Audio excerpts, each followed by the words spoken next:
దాడులు ఇంకా కొనసాగుతున్నాయి. ఇటీవల దీపు చంద్రదాస్ అనే హిందూ వ్యక్తిని కొట్టి చంపడమే కాకుండా చెట్టుకు ఊరేసి తగలబెట్టిన ఘటన మరొక ముందే అలాంటిదే మరో ఘటన చోటు చేసుకుంది. తాజాగా రాజ్బరి జిల్లాలో అమృత్ మండల్ అనే యువకుడిని రౌడీ మూకలు కొట్టి చంపారు. అమృత్ మండల్ ఒక క్రిమినల్ ముఠా నాయకుడని, దోపిడీ కేసుల్లో ప్రమేయం ఉందని స్థానికులు తెలిపారు.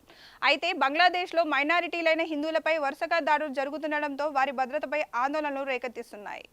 షేక్ హసీనా ప్రభుత్వం పడిపోయిన తర్వాత మహమ్మద్ యూనస్ నేతృత్వంలో జరుగుతున్న తాత్కాలిక పాలనలో మైనారిటీలకు రక్షణ కరువైందని గణాంకాలు చెబుతున్నాయి.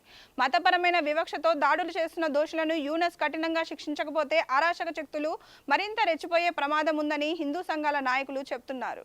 ఒక పథకం ప్రకారం హిందువులను టార్గెట్ చేసుకొని ఏదో ఒక నింద మోపి గుంపుగా చేరి ఆ వ్యక్తిని చంపడం అక్కడ సర్వసాధారణంగా మారుతుంది.